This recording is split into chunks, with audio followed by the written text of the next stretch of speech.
Hi everyone, welcome to the next installment of Charts in Perspective, where we use charts to dive into the world of economics and financial markets. I'm Jennifer Nash, an economic and market research analyst for TMX Verify.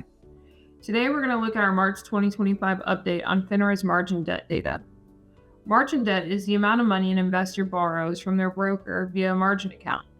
Trading with margin debt can magnify gains because an investor can benefit from the upside of any stock without having to invest 100%, resulting in a greater profit. But it can also exacerbate losses because if a stock's value were to depreciate, the investor may face a margin call and would need to come up with additional cash to reach the minimum requirement. So what do high and low levels of margin debt actually tell us? Well, high levels of margin debt can suggest a few things. It might indicate that investors are feeling optimistic and are willing to take on more risk to increase their potential returns. They might be borrowing more to invest, believing that the market will continue to rise. However, high margin debt can also be a warning sign. It means there's more leverage in the market, which could amplify losses if the market takes a downturn, potentially leading to more frequent and severe margin calls. On the other end, low levels of margin debt often suggest a more cautious or even pessimistic investor sentiment. People might be less willing to take on debt to invest, perhaps anticipating market volatility or a potential pullback. While lower leverage can be seen as a sign of reduced risk in the market, it could also indicate missed opportunities if the market experiences significant gains. So now let's take a look at the relationship between margin debt and the market, using the S&P 500 as our benchmark. This first chart shows the two series in real terms, adjusted for inflation using CPI as a deflator. Starting in 1997, a period well into the long-running bull market that began in 1982 and nearing the tech bubble, we can observe some interesting patterns. Margin debt experienced a dramatic increase, peaking in March 2000. This coincided with an interim daily high for the S&P 500, although the market's highest monthly close for that year occurred later in August. Another significant surge in margin debt began in 2006, reaching its peak in July 2007, just 3 months before the S&P reached its peak. And following the financial crisis, margin debt hit a low point in February of 2009, the same month the stock market bottomed out. Subsequently, margin debt began another substantial period of growth. We saw a similar pattern after the initial COVID-19 pandemic. Margin debt soared to an all-time high in October 2021, just 2 months before the S&P reached its peak in December 2021. The market then bottomed in September 2022, and margin debt followed suit, reaching its most recent low in December 2022. The most recent increase in margin debt began in late 2023 and continued into early this year.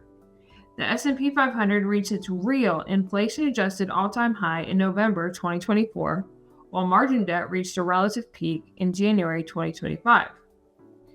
These periods I just discussed allow us to see the relationship between significant increases in margin debt and subsequent market peaks, as well as the correlation between market bottoms and troughs in margin debt. Now, the latest margin debt data is available through March. The current debt level stands at $880.34 billion, down 4.1% from February. This marks the second straight month the debt level has declined, and this is the largest single monthly drop since October 2023. Compared to a year ago, the current debt level is up 12.3%, but this is the smallest annual change in the past 14 months. And the debt level is 6.1% off its record all-time high from January 2025. But when we adjust for inflation, which is what our charts show, the debt level was actually down 4.3% month over month and up 9.6% year over year. Again, this is the largest monthly decline since October 23 and the smallest annual gain in the last 14 months. And the real margin debt level is actually 18.6% below its real record high from 2021. At the suggestion of one of our readers, here we have the same chart as before, but with margin debt inverted. Here it's easier to see the relationship between the two series as a divergence. Now this next chart shows the growth of the two data series starting from 1997. Again, this is based on inflation-adjusted data. It's clear to see that the growth among the two has always moved in similar patterns, albeit not similar rates.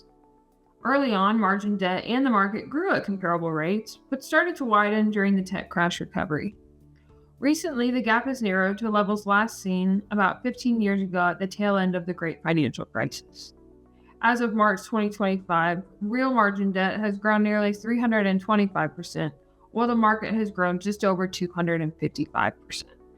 Lance Roberts of Real Investment Advice analyzes margin debt in the larger context that includes free cash accounts and credit balances in margin accounts.